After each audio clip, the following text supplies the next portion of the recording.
Hi പ്രിയമുള്ള സുഹൃത്തുക്കളെ, ഇന്ന് തെരഞ്ഞെടുപ്പാണ്.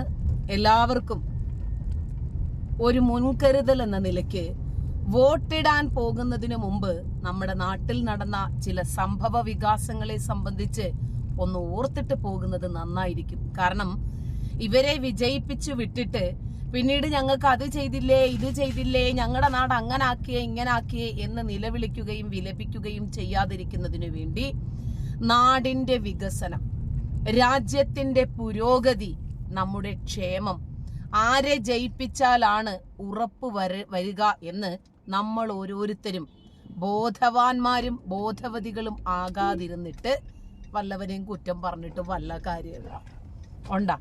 അപ്പോ നമ്മൾ ശ്രദ്ധിക്കണം, നമ്മുടെ സമ്മതിദാന അവകാശം ആർക്ക് രേഖപ്പെടുത്തണം, എന്തുകൊണ്ട്, അത് തീരുമാനിക്കുകയും ചെയ്യുകയും ചെയ്യേണ്ടത് നമ്മൾ ഓരോരുത്തരുടെയും നിർബന്ധമായ ബാധ്യതയാണ്.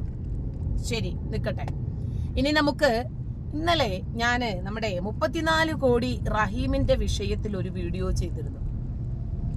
എനിക്ക് കുറച്ചധികം മെയിലുകൾ വന്നു.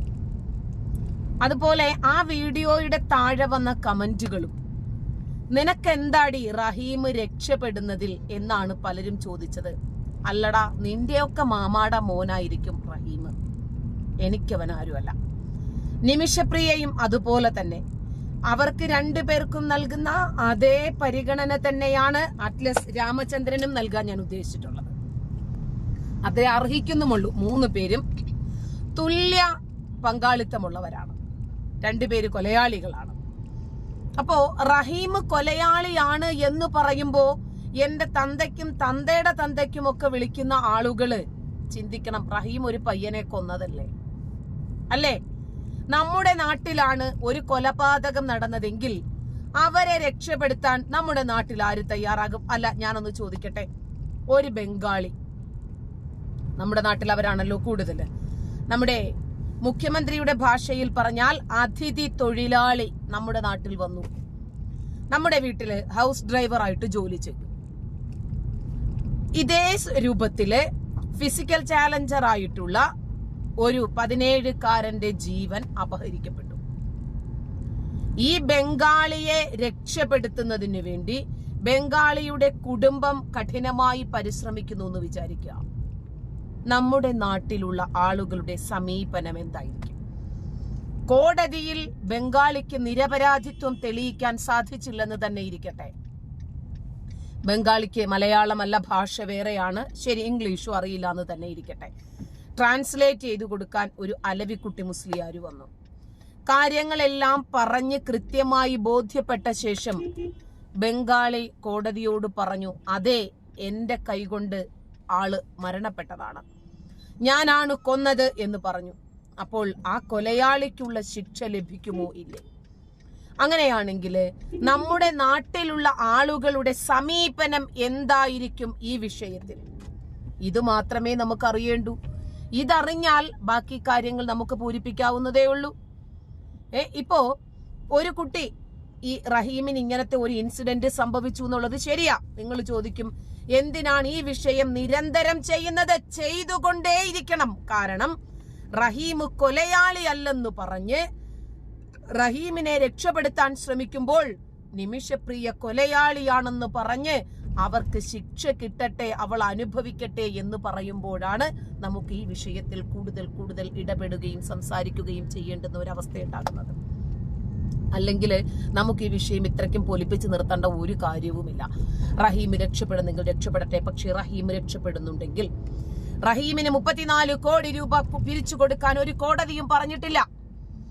ഏപ്രിൽ 16-ാം തീയതി കോടതി കേസ് എടുക്കുമ്പോൾ സൗദി കോടതിയോട് റഹീമിന്റെ അഡ്വക്കേറ്റ് ചോദിക്കുന്നു, മാപ്പ് കൊടുത്തൂടെ?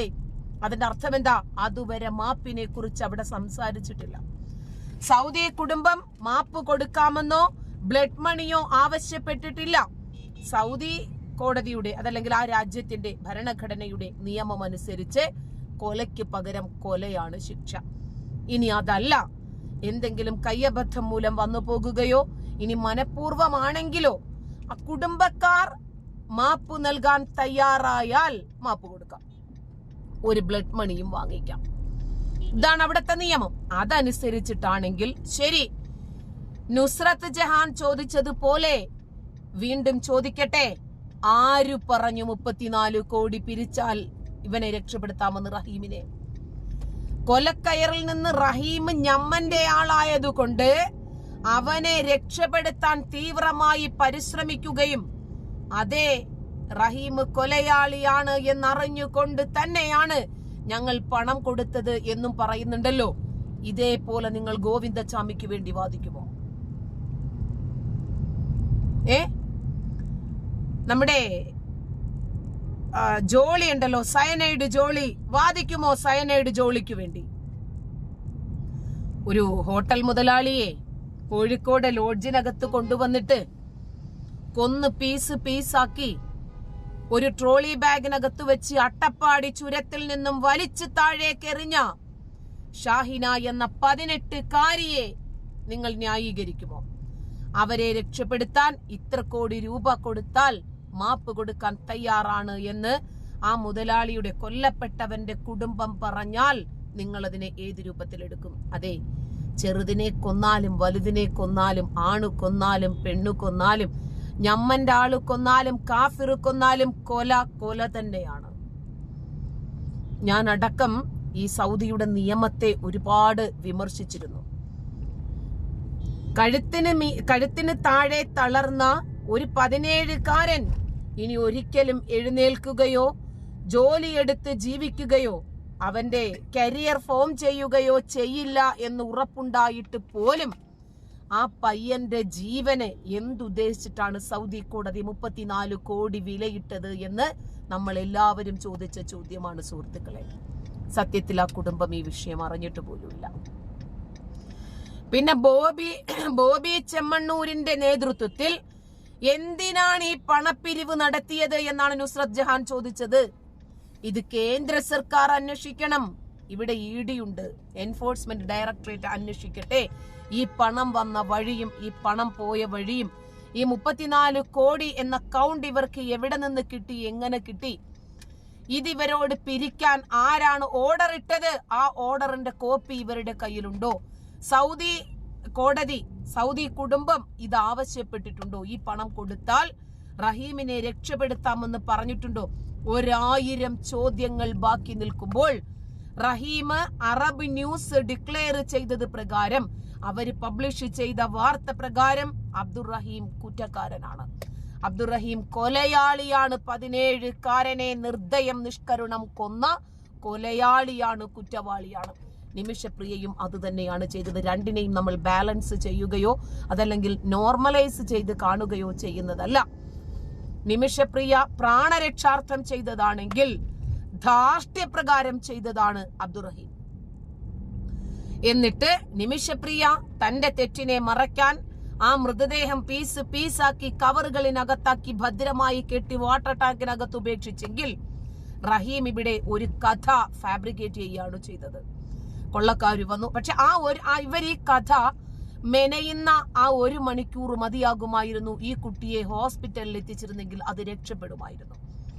അപ്പോ ആ കുട്ടിയുടെ ജീവന് പുല്ല് വില പോലും കൽപ്പിക്കാതെ സ്വന്തം സ്വയരക്ഷ മാത്രം നോക്കി ഒരു കള്ളക്കഥ മെനഞ്ഞ റഹീമിനെ രക്ഷപ്പെടുത്താൻ മലയാളികളായ തല്ലിപ്പൊളികൾ ഈ 34 കോടി രൂപ സ്വരൂപിച്ചിട്ടുണ്ടെങ്കിൽ ഇതിന്റെ പിന്നിൽ മതം മാത്രമാണ് പ്രവർത്തിച്ചത് എന്ന് പറയുമ്പോ എന്നെ നിങ്ങൾ വർഗീയവാദി എന്ന് വിളിക്കുന്നു.